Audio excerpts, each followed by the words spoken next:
हाँ जी दोस्तों, स्वागत है आपका हमारे यूट्यूब चैनल स्टडी हर्पल में। आज हम कंप्यूटर के बहुत ही important topic database management system के बारे में पढ़ने वाले हैं। डाटाबेस मैनेजमेंट सिस्टम क्या है? इसकी शॉर्ट फॉर्म डीबीएमएस है, ठीक है, जिसे हम डाटाबेस मैनेजमेंट सिस्टम कहते हैं। डाटाबेस मैनेजमेंट सिस्टम एक कंप्यूटराइज्ड रिकॉर्ड कीपिंग सिस्टम है जो कि डाटा को मैनेज करने में, ठीक है, बहुत ज़्यादा मदद करता है। सपोज करो आप एग्जाम दे रहे हो, बोर्ड का एग्जाम दिया होगा, 10th का दिया होगा, +2 का दिया होगा, ठीक है दोस्तों। आप सभी को क्या मिला हुआ था? बोर्ड ने रोल नंबर दिया हुआ था, ठीक है। अब रोल नंबर क्या है? आपको एक ऐसा उन्होंने डेटा प्रोवाइड करवा दिया कि जब वो अपने सिस्टम में इसको फिल करेंगे तो आप ही की डिटेल निकल के आएगी। कितने लोगों ने 10th कर ली होगी अब तक, कितने लोगों ने +2 कर ली होगी, ठीक है ना। तो उन्होंने एक ऐसा नंबर आपको दिया जिसको वो अपने सिस्टम में भरते हैं, डालते हैं, तो आपकी सारी डिटेल निकल के आ जाती है। और भी इसकी एग्जांपल्स हैं। बैंकिंग सिस्टम हो गया। बैंकिंग सिस्टम आपको क्या करता है? एक अकाउंट नंबर दे देता है यूनिक, ठीक है। आप बैंक में जाते हो तो आपको आपके अकाउंट की सारी डिटेल आपको बता देता है, ठीक है, कि आपके खाते में कितने पैसे हैं, कितनी ट्रांजैक्शन हो चुकी हैं, ठीक है। तो मोबाइल सिस्टम हो गया। आपके पास सिम नंबर है, वो भी एक यूनिक नंबर है, ठीक है। आधार नंबर है, वो भी एक यूनिक नंबर है, ठीक है। पैन नंबर है, वो भी एक यूनिक नंबर है। आप जॉब पे लग जाओगे, आपको प्रान नंबर मिल जाएगा, परमानेंट रिटायरमेंट अकाउंट नंबर, ठीक है। ये भी यूनिक नंबर है। ये यूनिक बनाने का मकसद क्या है कि इससे एक पर्टिकुलर पर्सन की पूरी डिटेल उसी पर्सन से रिलेटेड आपके सामने आ जाएगी और डाटा को अच्छी तरह से हम मैनेज कर सकेंगे। जैसे ये मैंने एक बैंकिंग की एग्जांपल ली हुई है, इसमें अकाउंट नंबर यूनिक है, हर एक बंदे का अलग अलग अकाउंट नंबर होगा दोस्तों। कस्टमर आईडी, बैंक वैसे कस्टमर आईडी को डील करता है। आप अपनी पासबुक को चेक करके देखना, उसमें एक अकाउंट नंबर होगा, एक कस्टमर आईडी होगी, ठीक है। इसका मतलब क्या है? अकाउंट नंबर तो आपका बैंक में सेविंग भी हो सकता है, आपका एफडी का भी हो सकता है, आपका आरडी का भी हो सकता है, आपका लोन का अकाउंट नंबर भी हो सकता है। पर जब वो कस्टमर आईडी डाल के देखता है बैंक, तो आपके सभी अकाउंट्स की डिटेल उसके सामने आ जाती है, बैंकर के सामने, कि आपका कितना लोन चल रहा है, कितना आपने एफडी है, कितना आपका सेविंग अकाउंट है, ठीक है। ये सारी डिटेल आपकी आ जाती है। इस डाटा में देखते हैं, ये नेम हो गए, नेम अलग अलग हो सकते हैं, ठीक है, सिमिलर भी हो सकते हैं। आधार नंबर आ गया, आधार नंबर यूनिक है, ठीक है, हर एक पर्सन का सेपरेट है। मोबाइल नंबर है, वो भी हर एक पर्सन का सेपरेट है। एड्रेस हो गया, ये भी सिमिलर हो सकता है, लोगों का एड्रेस सिमिलर हो सकता है। जैसे ये सेविंग अकाउंट डिटेल आ गई, एफडी अकाउंट डिटेल आ गई, लोन अकाउंट डिटेल आ गई। अब हम इस डेटा के किसी एक एट्रीब्यूट को जो किसी कॉलम में है, ठीक है दोस्तों, उसको यूनिक मान लेंगे। जैसे ये मैंने कस्टमर आईडी को मान लिया, ठीक है। ये एक यूनिक एट्रीब्यूट है हर कॉलम में, इस कॉलम में, ठीक है, और हर रो में इसकी वैल्यू अलग है, ठीक है। अब जब मैं इसमें बी फिल करूंगा, मेरे पास मान लो बैंकिंग सिस्टम है, मैं आपके बैंक को डील कर रहा हूं, और उसमें मैं, आप मेरे पास पासबुक लेके आए, मैंने उसमें बी डाला, आपका कस्टमर आईडी बी था, तो मेरे सामने आपकी सारी डिटेल आ जाएगी कि आपका अकाउंट नंबर 2 है, ठीक है, आपका नाम बलकार है, ठीक है, ओ सॉरी श्याम है, बी डाल रहे हैं, आपका आधार नंबर ये है, मोबाइल नंबर ये है, ठीक है, आपका एड्रेस सुनाम है, ठीक है, सेविंग अकाउंट ये रहा, एफडी अकाउंट ये रहा, लोन अकाउंट ये रहा। तो इसका मतलब क्या है? डाटाबेस मैनेजमेंट का सिस्टम का मतलब क्या है कि आप डेटा को अच्छी तरह से यूटिलाइज कर सको और अपने काम को बहुत आसान कर सको, ठीक है दोस्तों। ये बेसिकली काम को आसान करने के लिए यूज किया जाता है। डेटा क्या हो सकता है इसमें, ये सभी सारा जो ये चीजें हैं, ये सभी क्या चीज है, डेटा है। ठीक है दोस्तों, आगे बढ़ते हैं, उम्मीद है आपको समझ आ गया होगा।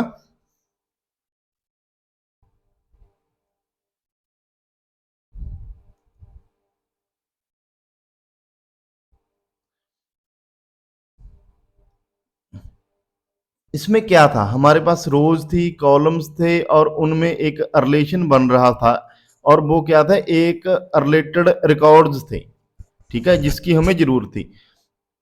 इनको क्या कहा जाता है, जो कॉलम है ऑफ द रिलेशन। ठीक है, जो कॉलम थे जिसमें वेरियस हमारे पास कॉलम्स थे, उसमें डेटा था, उनको फील्ड्स कहा जाता है, उसको एट्रीब्यूट कहा जा सकता है, उसको डोमेन कहा जा सकता है। Overall record having a relationship between rows and column, जो ये मॉडल था रिलेटिव मॉडल, इसमें रोज एंड कॉलम्स में एक रिलेशनशिप था, जो कि हमें डेटा की मैनेजमेंट के लिए बहुत मदद कर रहा था। ठीक है दोस्तों, जितने भी सिस्टम है, बैंकिंग सिस्टम है, वो भी डेटाबेस मैनेजमेंट सिस्टम यूज कर रहा है। जैसे कोई फिनेकल यूज कर रहा है, ठीक है, हमारे बोर्ड्स वाले हो गए, वो भी एक सॉफ्टवेयर यूज कर रहे हैं, जो एग्जाम ले रहे हैं, जो ये जॉब के एग्जाम ले रहे हैं। ठीक है, इनके पास भी डेटाबेस मैनेजमेंट सिस्टम है। बड़ी बड़ी कंपनियां हैं, वो अपने एम्प्लॉयज़ का डेटाबेस मैनेजमेंट सिस्टम से डेटा को मैनेज करती हैं। इसके तीन मॉडल हैं बेसिकली डेटाबेस मैनेजमेंट के। एक तो हायरार्कियल मॉडल है, जैसे ये कोई ऊपर हो गया यूनिवर्सिटी, उसके डिपार्टमेंट हो गए, जैसे ये मैथमेटिकल हो गया, ठीक है, कंप्यूटर हो गया, इसमें मैथ लैब हो गई, ठीक है, इसमें कंप्यूटर लैब हो गई।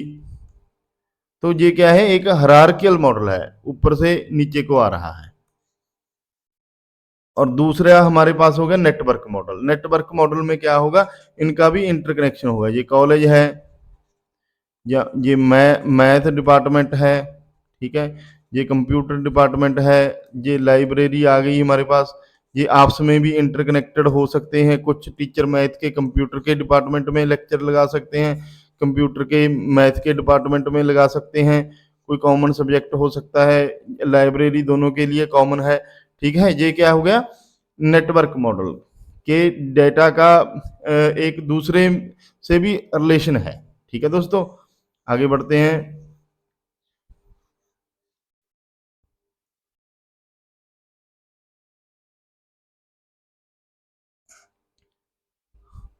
Relation model. रिलेशन मॉडल क्या है, data is stored in the form of rose and column. जो डेटा को रोज एंड कॉलम में, जैसे हमने पीछे एग्जांपल देखी थी, उसमें डेटा क्या था, रोज एंड कॉलम के टेबल्स में था, जो कि बेसिकली सभी ऑर्गेनाइजेशन इस मॉडल को ही यूज करती हैं। इस मॉडल में हमें की जरूरत पड़ती है। की क्या है,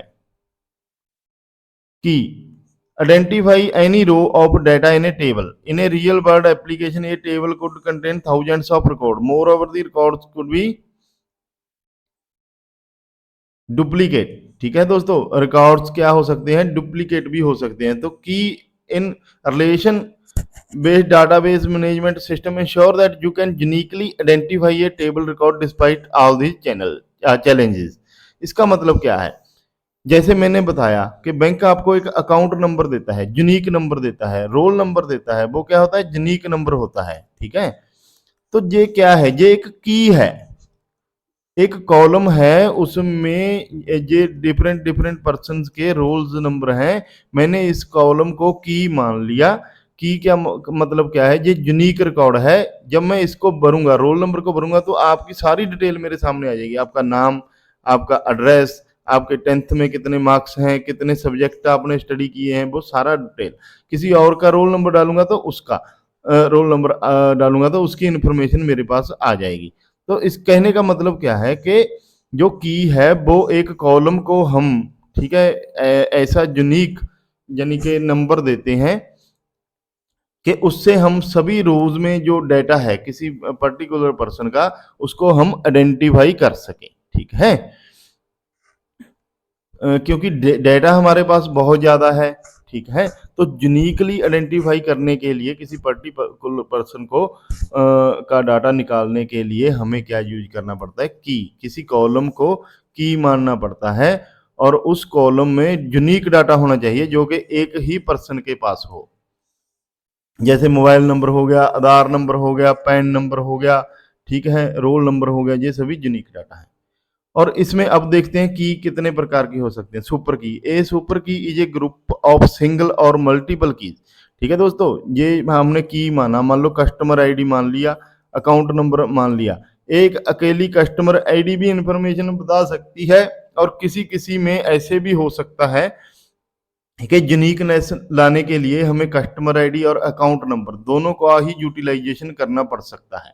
ठीक है दोस्तों, तो इसमें क्या है, भी सिंगल की भी हो सकती है, मल्टीपल कीज भी हो सकती है, विच identify rose in a table, एक पर्टिकुलर रो की पहचान करने में हमारी मदद करें। ठीक है, कि किसी पर्सन का, सिंगल पर्सन का डाटा निकालने में हमारी मदद करें। वो एक सिंगल की भी हो सकती है, और यानी कि दो कॉलम से मिलकर भी बनी हो सकती है, दो कीज भी हो सकती हैं। प्राइमरी की क्या है दोस्तों? प्राइमरी की जैसे इज ए कॉलम, देखो हमने देखा पीछे भी पढ़ रहे हैं भी, की बनाई कॉलम में आपका रोल नंबर है, ठीक है। इज ए कॉलम और ग्रुप ऑफ कॉलम, वो एक कॉलम भी हो सकता है, ग्रुप ऑफ कॉलम भी हो सकता है, in a table that uniquely identify every row in that table, जो कि हर एक रो को यूनिकली आइडेंटिफाई कर दें। जैसे बैंकिंग सिस्टम ने आपको अकाउंट नंबर दे दिया, ठीक है, वो इतने सारे अकाउंट नंबर में से आपका अकाउंट नंबर यूनिक है, जब वो डेटा भरेंगे तो आपके अकाउंट की डिटेल आ जाएगी। मैं बताया जैसे बोर्ड एग्जामिनेशन वालों ने, या जॉब के जो एग्जाम ले रहे हैं, ठीक है, उन्होंने आपको एक रोल नंबर दिया, वो भी एक यूनिक डाटा है। ठीक है दोस्तों, जब वो भरेंगे आपका सारा डाटा आ जाएगा, क्योंकि वहां उनके सिस्टम में आपका डाटा रोज एंड कॉलम में फिल है। ठीक है, आगे बढ़ते हैं। कैंडिडेट की, कैंडिडेट की वो सारा रिकॉर्ड है, is a set of attribute that uniquely identified tuples in a table. Candidate की इज ए सुपर की विद नो रिपीटेड एट्रीब्यूट। ठीक है दोस्तों, इसका मतलब क्या है, जो भी हमारे पास डाटा है उसमें जो भी प्राइमरी की बन सकते हैं, जो भी बन सकते हैं, यानी कि यूनिकली डाटा को आइडेंटिफाई करवा सकते हैं, उन सभी एट्रीब्यूट्स को हम कैंडिडेट कीज कह देते हैं, उन सभी कॉलम्स को। ठीक है, जैसे इसमें स्टूडेंट आईडी, ये भी सेपरेट रिकॉर्ड है। ठीक है, एक भरेंगे तो सारा यूनिक डाटा आ जाएगा। रोल नंबर, ये भी एक यानी कि यूनिक रिकॉर्ड है, 11 भरेंगे तो सारा एक बंदे का डाटा आ जाएगा। ठीक है, पर नेम कभी भी यूनिक नहीं हो सकते, ये दो पर्सन के सिमिलर हो सकते हैं। ठीक है दोस्तों, लास्ट नेम भी सिमिलर हो सकते हैं। अब ईमेल आईडी ये भी यूनिक होगी। ठीक है, तो ये सभी, जे कॉलम भी, जे कॉलम भी, जे कॉलम भी, ठीक है, ये सभी कॉलम प्राइवेट प्राइमरी की बनने की एबिलिटी रखते हैं। तो प्राइमरी, इसका कहने का मतलब ये है कि किसी डाटा में वो वाले कॉलम्स जो किसी डाटा को यूनिकली आइडेंटिफाई करवा सकते हैं, ठीक है, वो सभी कॉलम्स को हम कैंडिडेट कह सकते हैं। ठीक है, उसके बिना और कोई ऐसा कॉलम नहीं होगा, बचा नहीं होगा, जो कि हमें डाटा यूनिकली प्रोवाइड करवा सके। ठीक है दोस्तों, और ये इसमें हमने यूज कर ली प्राइमरी की। अब हम बंदे को स्टूडेंट आईडी देंगे, उसका रिकॉर्ड भरेंगे, तो वो उसका डाटा हमारे पास सामने आ जाएगा। अल्टरनेटिव की क्या है?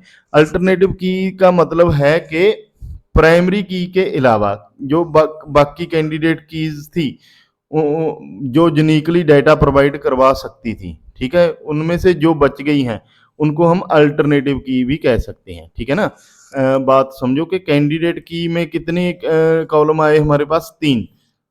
ये यूनिकली डाटा प्रोवाइड करवा सकते थे, जब हम चाहे स्टूडेंट आईडी यूज कर लें, रोल नंबर यूज कर लें, या ईमेल, पर उसके उसमें से हमने प्राइमरी की किसको चूज कर लिया? स्टूडेंट आईडी को। ठीक है, अब हमारे पास दो एट्रीब्यूट्स ऐसे बचे, दो कॉलम्स ऐसे बचे जिनको हम अल्टरनेटिव की तौर से यूज कर सकते हैं। ठीक है, कि उनको भी यदि हमें जरूरत पड़े हेल्प लेने की, हम डाटा भर लें, तो वो भी हमें यूनिकली डाटा प्रोवाइड करवा सकते हैं। हमारे पास दो ऑप्शन और हैं इसके अलावा, प्राइमरी की तो हमने मान लिया। आगे बढ़ते हैं। फॉरेन की क्या है? जब हम कोई दो कॉलम यूज करें, एक कॉलम इधर है, एक कॉलम इधर है, ठीक है। इसमें भी एक यूनिक नंबर ले लिया, ठीक है, जैसे आधार ले लिया, और इस टेबल में भी हमने आधार ले लिया, ठीक है। और ये क्या बन गया, फॉरेन की बन जाएगा, जो कि दोनों टेबल में हमें यूनिक डाटा प्रोवाइड करवा सकता है, ठीक है दोस्तों। कंपाउंड की, कंपाउंड की क्या है, has two or more attributes that allow you to uniquely recognise a specific record, it is possible that each column may not be unique by itself within the database. जब हमारे पास database में कोई single column ability ना रखता हो primary की बनने की, या हमारे पास कंपोजिट कीज ना हो, ठीक है, सॉरी कैंडिडेट कीज ना हो, तो हम क्या करते हैं, दो कॉलम को मिला के यूनिकनेस लाने का काम भी कर सकते हैं कि हमें डाटा यूनिक मिल जाए किसी का, ठीक है। जैसे नेम हो गया और एड्रेस हो गया, ठीक है, इन दोनों को यूज करके हम कुछ हद तक यूनिक रिकॉर्ड पर पहुंच सकते हैं। कंपोजिट की क्या है,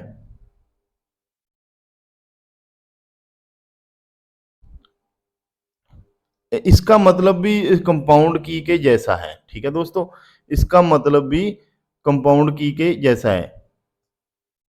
कॉम्बिनेशन है टू और मोर कॉलम्स का, जो कि यूनिकली आइडेंटिफाई करवा सके एक रो को in a table. The combination of columns, ठीक है, गारंटीज यूनिकनेस। ये जो कॉलम यूज किए हमें हमने, तो ये यूनिकनेस की गारंटी तो दे सकते हैं रोज के लेवल पे, ठीक है, कि इस रोज में ये डाटा आ गया, इसका ये आ गया, ठीक है, हमें सेपरेट रोज का डाटा प्रोवाइड करा सकते हैं, पर इंडिविजुअल लेवल पे हम नहीं कह सकते कि हम इससे यूनिकनेस में डाटा प्राप्त कर सकें। जैसे बैंक आपका नेम यूज करके, आपका एड्रेस यूज करके आपकी इंफॉर्मेशन निकाले, ठीक है, इसका मतलब ये नहीं है कि वो आपके यूनिक रिकॉर्ड पे पहुंच जाएगा, कि वो आपका सारा रिकॉर्ड निकाल लेगा, जिससे पता चल जाए कि आपका एफडी अकाउंट है, आपका आरडी अकाउंट है, सेविंग अकाउंट है, पर वो आपके डाटा तक पहुंच सकता है, पर यूनिक रिकॉर्ड नहीं मिल सकता उसको आपका। सैरोगेट की क्या है, ये आर्टिफिशियल की है which aim to uniquely identify each row is called surrogate key, ठीक है। ये हमने जब हमारे पास कोई नेचुरल प्राइमरी की ना हो, ठीक है दोस्तों, जैसे मान लो आधार नंबर हो गया, पैन नंबर हो गया, ठीक है, ये सभी यूनिक डाटा है। मैं कोई मान लो डाटा तैयार कर रहा हूँ, तो मैंने आधार नंबर को प्राइमरी की मान लिया, पर सपोज करो कि मेरे पास ऐसा डाटा है कि मेरे पास कोई भी आधार नंबर नहीं है, कोई पैन नंबर नहीं है, ठीक है, मेरे पास कोई भी ऐसा कॉलम है नहीं है जो कि प्राइमरी की बन सकता हो, तो मैं अपने तौर से कोई नंबर या कोई डाटा ऐसा रख लूंगा जो कि मुझे यूनिकनेस प्रोवाइड करवा दे, ठीक है। तो मैं क्या करूंगा, जैसे मैंने कोई नंबर रख लिया, आईडी रख ली, ठीक है, एम्प्लॉई आईडी बना ली या पर्सन आईडी बना ली, ठीक है, उसमें मैं यूनिक डाटा हर एक बंदे को प्रोवाइड करवा दूंगा, तो वो क्या हो जाएगी मेरी सैरोगेट की, कि मैंने आर्टिफिशली एक नया भी यानी कि डाटा क्रिएट कर लिया जो कि मुझे डाटाबेस में यूनिकनेस प्रोवाइड करवा सकता है। इस वीडियो में इतना ही दोस्तों। वीडियो अच्छी लगे तो इसे लाइक और शेयर कमेंट जरूर करना, और हमारे चैनल को सब्सक्राइब करना मत भूलना। मिलते हैं नेक्स्ट वीडियो में।